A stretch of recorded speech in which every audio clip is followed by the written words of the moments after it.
Hello students, in today's video I am going to explain you about phrase and its kind. And if you like this video then please hit the like button, share and subscribe my video. So let's get started. So first question is what is phrase? Phrase क्या है? So phrase क्या होता है? Actually, it is a group of words that make a sense but not complete sense. So that type of group of words is called phrase. तो ऐसा ये जो phrase है actually ये जो होता है वो कुछ words का group होता है. वो आपको जब भी आप ऐसे ग्रुप ऑफ वर्ड्स पढ़ेंगे या देखेंगे तो आपको कुछ मीनिंग तो क्लियर होगा, कुछ सेंस तो उसका निकलेगा, समझ में आएगा, बट उसका कंप्लीट मीनिंग आपको क्लियर नहीं होगा. For example in the morning. तो यहाँ पर आप देख रहे हैं कि यहाँ हमारे पास सामने तीन वर्ड्स हैं, इन है, द है एंड मॉर्निंग है. तो ये जो ग्रुप ऑफ वर्ड्स है इसमें कितने वर्ड्स हैं? तीन वर्ड्स हैं. और हमें इसका एक इनकम्प्लीट सेंस समझ में आ रहा है कि सुबह में कुछ भी हुआ होगा या सुबह में हमें कुछ करना होगा, बट इसका कंप्लीट सेंस नहीं निकल रहा क्योंकि ये एक सेंटेंस नहीं है. तो इस तरीके के ग्रुप ऑफ वर्ड्स जिसका कुछ सेंस निकलता है बट कंप्लीट सेंस नहीं निकलता है. In order to express complete sense, some more words are required. Okay, so this type of group of words is called phrase. Like after an hour, मतलब एक घंटे बाद. तो यहाँ पर भी हम देखेंगे तो यहाँ एक वर्ड है after, दूसरा वर्ड है an और तीसरा वर्ड है are. तो ये भी तीन वर्ड्स का ग्रुप है, बट इससे भी हमारा जो मीनिंग है वो पूरा का पूरा क्लियर नहीं हो रहा, बट कुछ मीनिंग तो पता चल रहा है कि हाँ एक घंटे बाद. तो इस तरीके के ग्रुप ऑफ वर्ड्स जो होते हैं वो हमारे फ्रेज कहलाते हैं, जिनसे एक इनकम्प्लीट सेंस हमें क्लियर हो रहा है और वो एक कंप्लीट मीनिंग प्रोवाइड नहीं कर पा रहे हैं. Like on the table. On the table is also a phrase. Now next, it means phrase cannot contain a predicate. तो जो हमारा phrase है उसमें आपको predicate देखने के लिए नहीं मिलेगा. जैसे एक sentence में क्या होता है, सबसे पहले subject होता है और फिर predicate होता है, ठीक है. verb जो contain करती है उसके आगे जो भी आपके words हैं वो पूरा मिला करके predicate बोला जाता है. जैसे the sun है तो sun क्या है? subject है. और rises in the east क्या है? predicate है. तो ये पूरा आपका सेंटेंस बन गया या क्लॉज बन गया. बट अगर हम केवल इन द ईस्ट को देखें, ठीक है, तो इन द ईस्ट ये जो थ्री वर्ड्स का ग्रुप है ये इसको हम कहेंगे फ्रेज, क्योंकि इन द ईस्ट ईस्ट में कुछ है, बट हमारा कंप्लीट सेंस कब होगा? जब हम उसमें ये वाले वर्ड्स भी मिलाएंगे जिसमें आपका सब्जेक्ट और वर्ब हो रहा है. तो आपको क्लियर हो गया होगा कि फ्रेज एक्चुअली कहते किसे हैं. अब कुछ और एग्जाम्पल से आप ज्यादा क्लियर कर लेंगे. जैसे आई सेट ऑन अ वॉल. तो यहाँ पर ऑन अ वॉल सिर्फ अगर हम इसको देखें तो ये फ्रेज है. There came a lion to my door. तो to my door is a phrase, ठीक है. It was a sunset of great beauty. Of great beauty, ठीक है. ये भी कैसा, ये क्या है? फ्रेज है. सिर्फ जो हाईलाइटेड पार्ट है like to my door, a wall and of great beauty, ये जो है ये फ्रेज कहलाते हैं. Now next, what are the types of phrases? So first type is the adjective phrase. अब आप कैसे, जो इसके टाइप्स हैं adjective phrase, adverb phrase, noun phrase, तो थ्री काइंड्स होते हैं फ्रेज के. तो इसमें अलग अलग क्वालिटीज हैं, आपको पहचाननी पड़ेगी कि एडजेक्टिव फ्रेज कौन सा है, एडवर्ब फ्रेज कौन सा है और नाउन फ्रेज कौन सा है. तो आप कैसे पहचानेंगे इसके लिए मैं क्लियर कर देती हूँ. अ ग्रुप ऑफ वर्ड्स, यहाँ पर भी देखना है हमें कि एक एडजेक्टिव होता है और एक एडजेक्टिव फ्रेज होता है. तो एडजेक्टिव और एडजेक्टिव फ्रेज में क्या डिफरेंस है उसको क्लियर कर लेंगे. अ ग्रुप ऑफ वर्ड्स, इसमें क्योंकि वर्ड्स का कुछ ग्रुप होगा, दो या दो से अधिक वर्ड्स होने चाहिए, that does the work of an adjective, जो कि एडजेक्टिव जैसा ही काम करे। जैसे एडजेक्टिव क्या काम करता है, adjective always qualifies the noun और प्रोनाउन। एडजेक्टिव का काम होता है कि नाउन या प्रोनाउन के बारे में कुछ एडिशनल इंफॉर्मेशन दे, उनकी कुछ क्वालिटीज बताए, उनके बारे में कुछ बताए। तो वही काम एडजेक्टिव बट एक सिंगल वर्ड होता है। पर यहाँ पर हमें कुछ ऐसे ग्रुप ऑफ वर्ड्स जो कि एडजेक्टिव की तरह ही काम कर रहे हैं, उनको हम एडजेक्टिव फ्रेज कहते हैं। ये आपको क्लियर होगा सेंटेंस इसका एग्जाम्पल देखने के बाद। तो यहाँ देखेंगे, like the king was a kind man. तो यहाँ हमने कहा कि किंग जो था वो एक बहुत ही अच्छा काइंड मैन था, बहुत ही दयालु आदमी था। तो यहाँ देखिए आप, जो ये काइंड वर्ड है वो किसको क्वालिफाई कर रहा है, मैन को। और मैन क्या होता है, नाउन होता है। और नाउन को की जो क्वालिटी बताने वाले वर्ड्स होते हैं उन्हें हम बोलते हैं एडजेक्टिव। ठीक है, क्योंकि ये एक सिर्फ सिंगल वर्ड है तो काइंड क्या होगा हमारा, एडजेक्टिव होगा। अगर हम इसकी जगह कुछ ऐसे वर्ड्स रख दें, अ ग्रुप ऑफ वर्ड्स रख दें जो कि मैन की ही क्वालिटी का बताने का काम करें, मींस वो एडजेक्टिव वाला ही पर्पस सॉल्व करें, तो वो जो ग्रुप ऑफ वर्ड्स होगा वो एडजेक्टिव फ्रेज कहलाएगा। जैसे देखिए, the king was a man with a kindly nature. तो यहाँ जो मीनिंग है वही सेम मीनिंग यहाँ पर भी निकल रहा है। The king was a kind man, जो किंग है वो अच्छा आदमी है, बहुत ही दयालु आदमी है। और यहाँ भी वही मीनिंग निकल रहा है, the king was a man with a kindly nature. वो जो किंग है वो एक ऐसा आदमी है जो जिसका नेचर बहुत ही काइंड है। बट यहाँ पर आपको एक सिंगल वर्ड ना हो करके अ ग्रुप ऑफ वर्ड्स यहाँ नजर आ रहा है, विद अ काइंडली नेचर। तो यहाँ ये इस मैन की क्वालिटी को बता रहा है और अ ग्रुप ऑफ वर्ड्स है, तो यहाँ पर इसको हम बोलेंगे एडजेक्टिव फ्रेज। मीन्स ये फ्रेज तो है ही, बट ये कैसा काम कर रहा है, नाउन की क्वालिटी बताने का काम कर रहा है। So it is a kind of phrase that is adjective phrase. Okay, now another example, the boss lived in stone house. जो बॉस है वो स्टोन हाउस में रहते थे पहले। ठीक है, तो स्टोन हाउस, हाउस की क्वालिटी है कि वो स्टोन का बना हुआ है। सो स्टोन वर्ड यहाँ पर हाउस को क्वालिफाई कर रहा है, कोई एडिशनल इंफॉर्मेशन दे रहा है। तो यहाँ स्टोन को यूज किया गया है एज एन एडजेक्टिव। बट अगर हम इसी के लिए, हाउस क्या है, एक नाउन है, अगर नाउन को ही हम क्वालिफाई करते हैं with the group of words, like the boss lived in a house built of stone. तो यहाँ पर built of stone a group of words हो गया जो कि हमें हाउस की ही क्वालिटी को बता रहा है।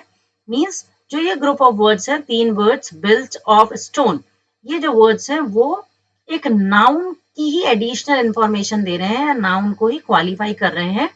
तो ये एक एडजेक्टिव का ही काम कर रहे हैं, तो हम इसे क्या बोलेंगे, adjective phrase. So I hope आपको एडजेक्टिव फ्रेज क्लियर हो गया होगा कि जहां एडजेक्टिव की जगह हम लोग कुछ ग्रुप ऑफ वर्ड्स रखते हैं तो वो एडजेक्टिव फ्रेज बन जाता है जो कि नाउन की क्वालिटी को बताता है। Now second kind of phrase is adverb phrase. ठीक है, so what is adverb phrase, the group of words that does the work of an adverb is called an adverb phrase. तो आपको इसमें भी ये थोड़ा सा ये नॉलेज होनी चाहिए, प्री नॉलेज, कि एडवर्ब क्या होता है। अगर आपको क्लियर नहीं है तो मैं अभी बता देती हूँ। राम रैन क्विकली, राम बहुत ही तेजी से दौड़ा। तो यहाँ पर जो वर्ब है वो क्या है, रैन। तो रैन मीन्स दौड़ा। अब जो वर्ब को क्वालिफाई करते हैं उन वर्ड्स को हम बोलते हैं एडवर्ब। मींस वर्ब के बारे में कुछ एडिशनल इंफॉर्मेशन दे रहे हैं कि वो स्लोली दौड़ा या तेजी से दौड़ा, है ना। तो ऐसे वर्ड्स, ज्यादातर एल वाई वर्ड्स जो होते हैं वो एडवर्ब ही होते हैं। तो वो तेजी से दौड़ा, तो यहाँ पर वो कैसे दौड़ा, हाउ। तो आपको अगर ये पहचानना है कि वो एडवर्ब है या वो क्या, तो आपको आंसर मिलेगा कि वो कैसे किया उसने, जो काम किया, चाहे वो दौड़ने का हो या आने का हो या बाय करने का हो, कोई भी वर्ब से रिलेटेड जो एडिशनल इंफॉर्मेशन जो वर्ड्स देते हैं उन्हीं को हम एडवर्ब कहते हैं। तो क्विकली यहाँ हमारा एडवर्ब है, पर अगर हम इसके instead of single word, if we are applying group of words like Ram ran with great speed, तो इसका मीनिंग सेम है, दोनों सेंटेंसेस का मीनिंग सेम है कि राम जो है बहुत ही ग्रेट स्पीड से दौड़ा, और क्विकली का मीन्स भी वही है कि बहुत तेजी से दौड़ा। बट यहाँ क्योंकि सिंगल वर्ड था तो ये एडवर्ब था, और यहाँ with great speed group of words है तो ये एडवर्ब फ्रेज है। मीन्स ये जो फ्रेज है वो काम किसका कर रहा है, एडवर्ब का ही कर रहा है। तो आपको ये देखना है कि अगर किसी भी वर्ब के लिए वो हाउ का आंसर दे रहा है ग्रुप ऑफ वर्ड्स, तो वो क्या है, एडवर्ब फ्रेज कहलाता है। वो कैसे दौड़ा, बहुत ही तेज स्पीड से दौड़ा। अगर वो स्लो स्पीड से दौड़ा था तो विद लेस स्पीड। तो यहाँ पर वो कैसे, हाउ का आंसर जिससे मिल रहा है वो एडवर्ब फ्रेज है। अब हाउ के अलावा अगर आपकी जो वर्ब है उसका आंसर व्हेन क्वेश्चन का आंसर भी मिलता है तो भी वो एडवर्ब फ्रेज हो सकता है। जैसे ही इज कमिंग नाउ, वो अभी आ रहा है, तो यहाँ नाउ जो है is a single word and he is coming at this very moment, तो मीनिंग तो दोनों का एक ही सेम है कि वो अभी आ रहा है, वो इसी क्षण आ रहा है। बट यहाँ पर ये सिंगल वर्ड है और यहाँ ये ग्रुप ऑफ वर्ड्स हो गया एट दिस वेरी मोमेंट। तो यहाँ हमारा अगर किसी सेंटेंस में आपको व्हेन का आंसर मिल रहा है, हाउ, व्हेन एंड वेयर, इन तीन चीजों का आंसर अगर आपको मिल रहा है तो इट मीन्स वो वर्ब के बारे में ही एडिशनल इंफॉर्मेशन दे रहे हैं। तो ऐसे ग्रुप ऑफ वर्ड्स को हम एडवर्ब फ्रेज बोलते हैं। Now see another example, I can buy it everywhere, मैं ऐसे कहीं पर भी खरीद सकता हूँ। ठीक है, अब यहाँ पर बाय के बारे में ही एडिशनल इंफॉर्मेशन दे रहा है वो कि खरीद सकता हूँ और वो मैं कहीं पर भी खरीद सकता हूँ। तो वेयर का यहाँ हमें तीन चीजों में ध्यान देना है जरूर, कि हम पहले तो ये पहचानें कि एडवर्ब फ्रेज जो है वो एडवर्ब के रूप में ही यूज हो रहा है। ठीक है, एडवर्ब के रूप में ही उसको ग्रुप ऑफ वर्ड्स जो है हो रहा है वो यूज हो रहा है। तो हमें कैसे ध्यान देना है कि जो वर्ब है या तो उसका हाउ में आंसर आए कि कैसे दौड़ा, कैसे चला, कैसे खाया, है ना, या फिर कब खाया, ठीक है, कब रोया। तो ये जो, इससे हमें पता चलेगा कि वो वर्ब के बारे में ही एडिशनल इंफॉर्मेशन कुछ दे रहा है। अगर वो सिंगल वर्ड है then it is acting as a adverb, but if there are group of words then what is this, it is adverb phrase. ठीक है, now I can buy it everywhere and I can buy it in all places, मैं इसे सभी जगह खरीद सकता हूँ। तो यहाँ पर एवरीवेयर तो सिंगल वर्ड था एंड इन ऑल प्लेसेस में तीन वर्ड्स हो गए, इन हो गया, ऑल हो गया, प्लेसेस हो गया।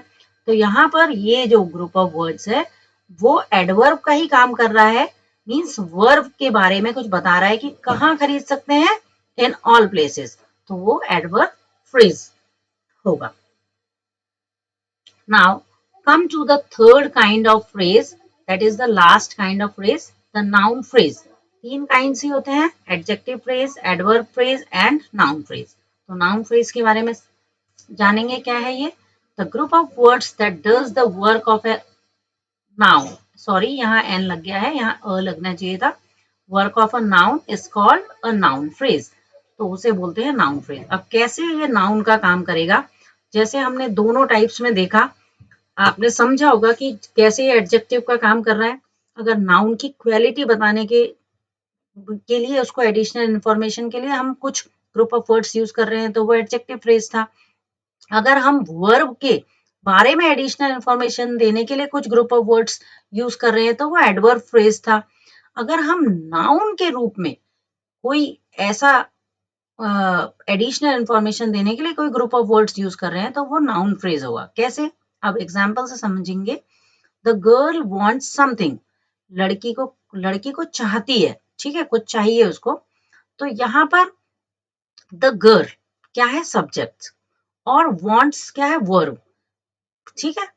और वॉन्ट्स का ऑब्जेक्ट क्या है, समथिंग, उसे कुछ चाहिए, तो कुछ भी, गर्ल भी नाउन है एंड समथिंग भी क्या है, नाउन ही है। क्यों? क्योंकि वॉन्ट्स, अब इसमें ऐसे आंसर नहीं आ रहा है कि व्हेन, वेयर, हाउ, उसका आंसर नहीं आ रहा कि कैसे चाहती है, कब चाहती है, ठीक है, कहाँ चाहती है, वो नहीं।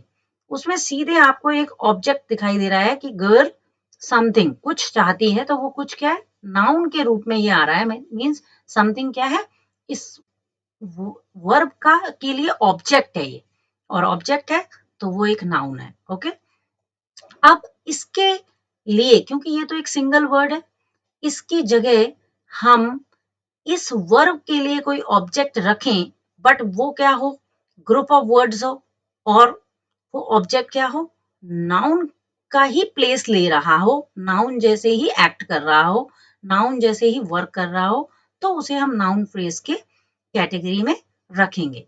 Now the girl wants to go home, यहाँ पर गर्ल क्या है, सब्जेक्ट है, वांट्स वो चाहती है, घर जाना चाहती है, बट हमने वांट समथिंग कुछ चाहती है कुछ नहीं रखा, हमने उसको थ्री अलग अलग वर्ड्स में डिवाइड कर दिया, टू गो होम, घर जाना चाहती है। तो ये वांट्स का ऑब्जेक्ट क्या हो गया अब, कि वो घर जाना चाहती है, पर वो जो घर जाना चाहती है उसके लिए हमें तीन वर्ड्स यूज करने पड़े, और ये एक जो ये तीन ये जो ग्रुप है वर्ड्स का, वो एक नाउन का ही वर्क कर रहा है, ठीक है, ये इसका ऑब्जेक्ट है, तो ये नाउन फ्रेज हुआ।